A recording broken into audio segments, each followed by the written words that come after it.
नमस्कार। आज आम अष्टम श्रेणी गणित बहिर अष्टम अध्याय व्यावसायिक गणित विषय पढ़ु। पृष्ठा 129 देखो सॉरी जीवन धारण मूल्य सूची। जीवन धारण आम कौन कर जो जीवन में आम कम आसूँ है जमीक मूल्य मान कौन किसी जिनस भी किणा बिका करूँ से जीवन धारण कौन माने आमर दिन दिन जो आम बंचुचु जहाँ खाऊँ पीऊँ तो से आमर जो आमर पैसा टाटा को आम केमी व्यवहार करूँ ये सब प्रश्न गुड़ा अच्छे है तो सेगुड़ा कौन गणित पढ़ुँ कारण आम गणितटा कौन गणित माने कौन आम जॉब करूँ वियोग करूँ कि भी करूँ है कौन आम दैनंदिन जीवन से कम लगाऊँ मैंने जीवन प्रतिदिन कम जमी जिनपतर किणापी जाऊँ 3-4टा जिन दुकान किणु तो जॉब करवा आम शिखिलु है एकापरी जिन 3टा किणिलु तो चॉकलेट 3टा चॉकलेट मुझे किणिली है ताहले गोटे चॉकलेट दाम जी गुणन करवा शिखिलु 3 × 3 सेमती हरण करवा शिखिलु तापर वियोग करवा शिखिलु तो से सब माने तो एगुड़ा सब आम जीवन में कम आस तो गणित आमर गणितटा आमर जीवन में भी कम आसपर आम पाठ पढ़ुँ पाठटा भी आम कम आसा भी किसी कम आम व्यवहार करूँ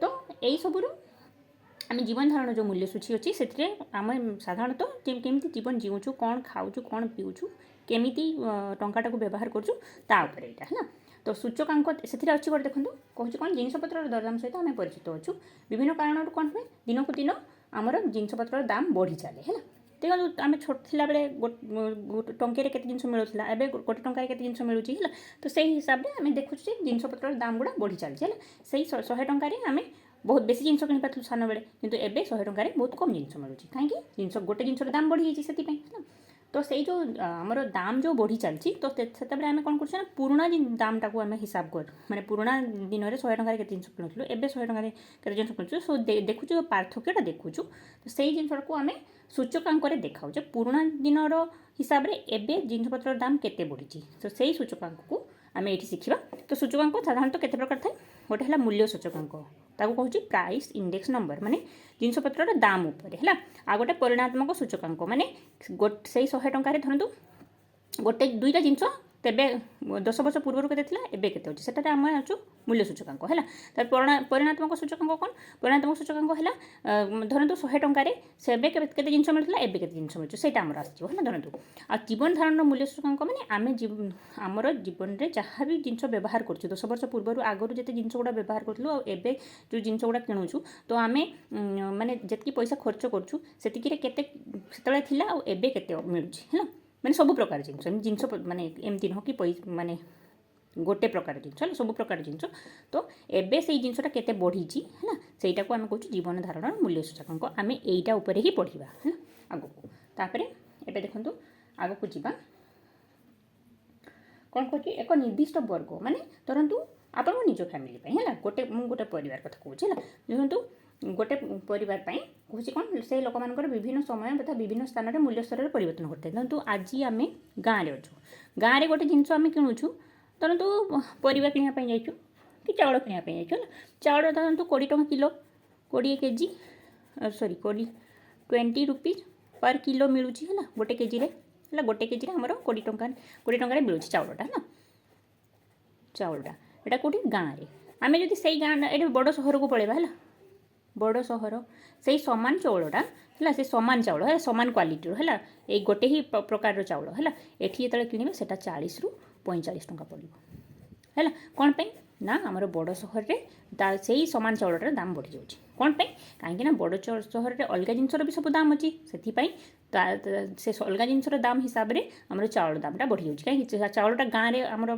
तैयारी होउची है तो धान आपड़ कले धान रू चाउल बाहर कले तो गाँव में चाउलटा सस्तार मिल जाऊँगी किंतु से चाउलटा जिते आमर ट्रक लोड हो सहर को जीव तो से जो ट्रक लोड हाँपर जो मझे मझे लोक मैंने देखो चाउल कौन हम ये कृषक पाखु जड़े किणला है छोट व्यवसायी छोट आउ गोटे व्यवसायी को बिक्री कला आउ गोटे व्यवसायी बड़ व्यवसायी को बिक्री कला से बड़ व्यवसायी पुणी सहर में छोट जो दुकान अच्छी जो आम तो बड़ व्यवसायी जो होलसेल दुकान बिक्री माने बिक्री होची माने सेठू तो आम किणु गोटे छोट दुकान किणुछ ना तो से बड़ दुकानी पुणी छोट दुकानी को बिक्री कला तो एमाने जो किणुछंती बिक्री करछंती से निजर लाभ भी रखुछंती है कहीं फ्री रे गाँव नहीं सहर कौन चाउल बिक्री करेंगे तो जन को करके दाम बढ़ी चले ताले सेटा 20 टंकार जिनसटा ये 45 टଙ୍କା हो जाए बुझे है तो ये कौन हो आम जगह हिसाब से दाम कम अलग होपर कौन हो कहूँ समय हिसाब से है समय अच्छा देखिए कौन खरा दिने आमर ଖରା ଦିନରେ ଅଲଗା ପ୍ରକାର ପରିବା ଆସେ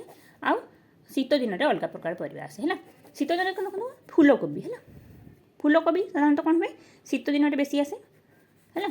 ତ ଫୁଲକୋବି ଶୀତ ଦିନରେ ବେଶୀ ଆସେ, କିନ୍ତୁ ଖରା ଦିନରେ ଫୁଲକୋବି ଦେଖାଯାଏନି। ସେଗୁଡ଼ା ଆଣନ୍ତି କେଉଁଠି କୋଲ୍ଡ ଷ୍ଟୋରରେ ରଖା ହେଇଥାଏ, ସେଇଠୁ ଫୁଲକୋବି ଆଣିକି ବିକ୍ରି କରାଯାଉଛି ହେଲା।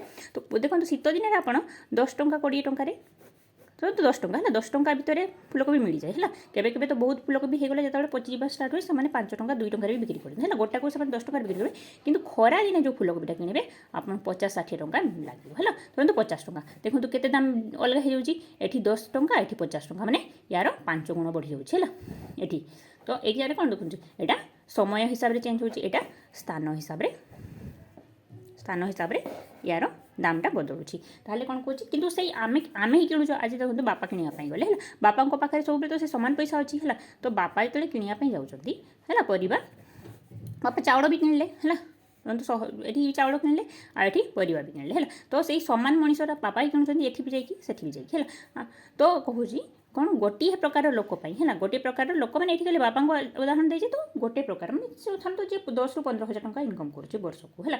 ତ ସେମିତି ପ୍ରକାର ଲୋକଙ୍କ ପାଇଁ ଆମର କ'ଣ ହେଉଛି କହୁଛି ଆମର ସ୍ଥାନ ହିସାବରେ କିମ୍ବା ସମୟ ହିସାବରେ ଯେଉଁ ଆମର ପଇସାର ଦାମଟା ପରିବର୍ତ୍ତନ ବଢ଼ି ଚାଲିଛି ହେଲା। ମାନେ ପଇସା ହିସାବରେ ଜିନିଷ ମିଳିବା ଯେଉଁ ବଦଳୁଛି ହେଲା।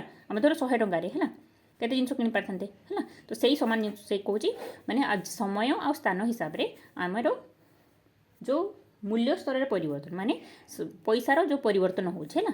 ତ ସେଇଟାକୁ ଆମେ କ'ଣ କହୁଛୁ ଜୀବନ ଧାରଣ ମୂଲ୍ୟ ସୂଚକାଙ୍କ, ତାର ସଂଖ୍ୟାରେ ରୂପଟାକୁ ହେଲା, ତାର ସଂଖ୍ୟା ରୂପଟାକୁ କ'ଣ ଏଇ ଯେଉଁ 10 ଟଙ୍କା ଆଉ 50 ଟଙ୍କା ମଝିରେ ଯେଉଁ ପାର୍ଥକ୍ୟଟା ଦେଖାଉଛି ହେଲା, ପାର୍ଥକ୍ୟ ହେଲା।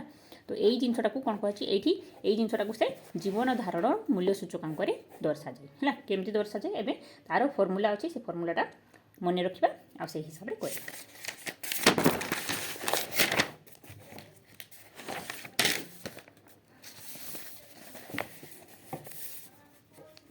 ଦେଖନ୍ତୁ ଜୀବନ ଧାରଣର ମୂଲ୍ୟ ସୂଚକାଙ୍କ ହେଲା।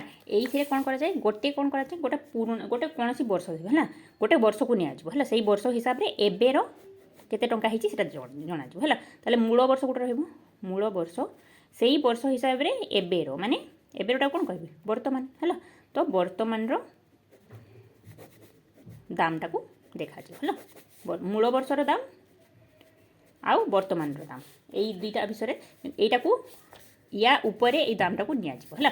ଆଚ୍ଛା, ୟା ଉପରେ ମୁଁ ଯେତେବେଳେ ଦାମଟା ନିଆଯାଏ କେମିତି ଲେଖାଯାଏ, ମୁଁ ଆପଣଙ୍କୁ କ'ଣ କହିଥିଲି ଯେ ଆପଣଙ୍କୁ ଗୋଟେ ଜିନିଷ କହିଥିଲି ଲାଭ କ୍ଷତି ଆମେ ପଢ଼ିଥିଲୁ। ଲାଭ କ୍ଷତିରେ କ'ଣ କହିଥିଲି, ଲାଭ କିମ୍ବା କ୍ଷତି ସବୁବେଳେ କାହା ଉପରେ ନିଆଯାଏ କୁହାଯାଇଥିଲା, ଆମର କ୍ରୟ ମୂଲ୍ୟ ଉପରେ। ତ ଆମେ କ'ଣ ଲେଖୁଛୁ ଏମିତି ଲାଭ ବିଭକ୍ତ କ୍ରୟ ମୂଲ୍ୟ। ଯେତେବେଳେ ଶତକଡ଼ା ବାହାର କରିଲୁ କେମିତି ଗୁଣନ 100 ବାହାର କରିଥିଲୁ ଏମିତି ହେଲା।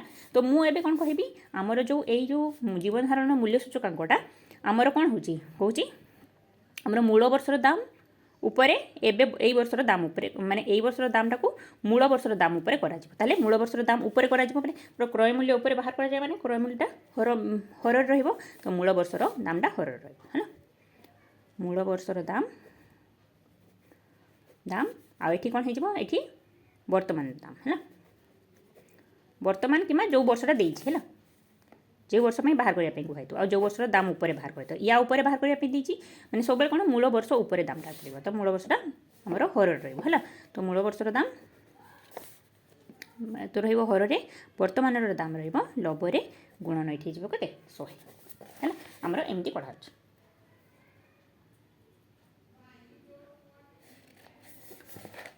ଦେଖନ୍ତୁ ସେଠି ଲେଖିଛି, ୟାକୁ ମୂଳ ବର୍ଷଟାକୁ କ'ଣ କୁହାଯାଇଛି, ମୂଳ ବର୍ଷଟାକୁ ଆମର କହୁଛି ବେସ୍ ଇୟର୍ ହେଲା।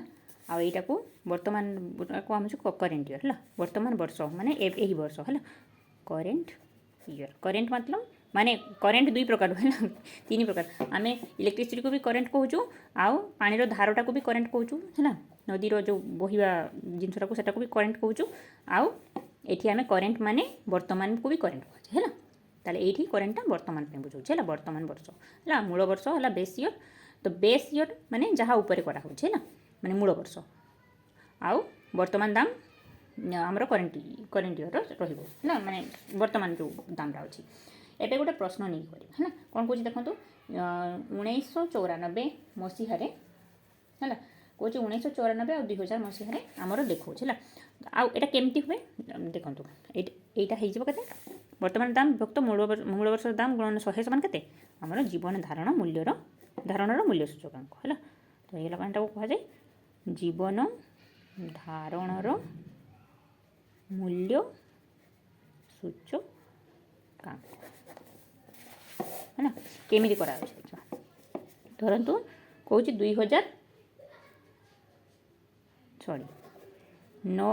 1994ର ଗୋଟେ ଦେଇଛି ହେଲା। ଟାଇମ୍ ଏଇଟା ହେଲା ମୂଳ ବର୍ଷ ନେଉଛି ହେଲା। ମୂଳ ବର୍ଷଟା କହୁଛି 1994 ଆଉ ଏଇ ଧରନ୍ତୁ 2000ଟା କହୁଛି 2006କୁ ହେଲା। ଏଇଟା କହୁଛି ଏଇଟା ହେଲା ବର୍ତ୍ତମାନ ବୟସ। ବର୍ତ୍ତମାନ ଏଥିପାଇଁ କ'ଣ ପାଇଁ କହିଲି ଯେଉଁ ଆମର ଏଇ ବର୍ଷ ପାଇଁ କଢ଼ା ହେବ ଆଉ ଏଇ ବର୍ଷ ଉପରେ କଢ଼ା ହେବ ହେଲା। ତ ଏଇଟା ମୂଳ ବର୍ଷ ହେଇଗଲା, ଏଇଟା ବର୍ତ୍ତମାନ ବୟସ ହେଇଗଲା ବର୍ଷ ହେଲା।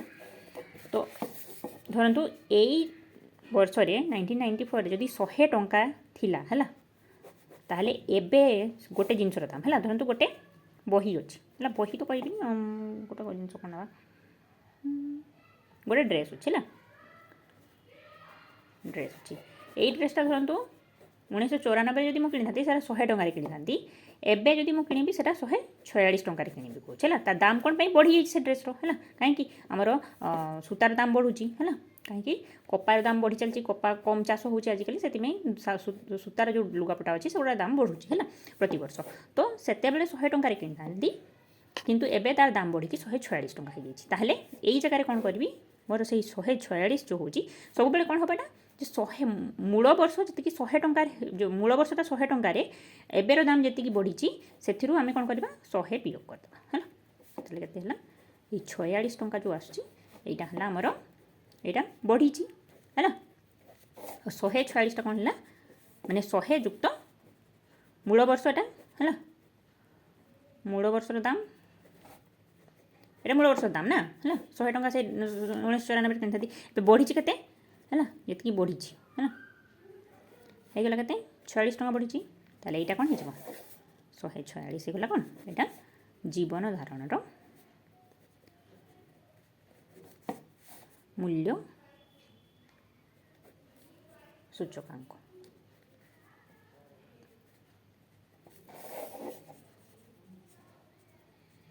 ଏବେ ଆମେ ଏଇଟା ଦେଖିବା 146 ବିଭକ୍ତ 100 ଗୁଣନ 100 ତାହେଲେ କେତେ ଆସିଗଲା 146 ହେଲା। ଏଇଟା ଆମର 2006 ବର୍ଷ ପାଇଁ ଆମର ଜୀବନ ଧାରଣର ମୂଲ୍ୟ ସୂଚକାଙ୍କ ହେଲା। 2000 କେତେ 1994 ମସିହା ହିସାବରେ। ତାହେଲେ ଆଜି ମୁଁ ଏଇଟାକୁ ଖାଲି ବୁଝେଇଛି, ୟା ପର କ୍ଲାସ୍ରେ ଆମେ ପ୍ରଶ୍ନ କରିକି ୟାର ଦେଖିବା କେମିତି ହେଉଛି ହେଲା। ଆଜିର କ୍ଲାସ୍ ମୁଁ ଏଇଠି ଶେଷ କରିଛି। କ୍ଲାସ୍ଟି ଭଲ ଲାଗିଲେ ଭିଡ଼ିଓଟିକୁ ଲାଇକ୍ କରିଦିଅନ୍ତୁ, ଏହିପରି ଭିଡ଼ିଓ ସବୁ ଦେଖିବା ପାଇଁ ଚ୍ୟାନେଲଟିକୁ ସବସ୍କ୍ରାଇବ୍ କରିଦିଅନ୍ତୁ। ଧନ୍ୟବାଦ।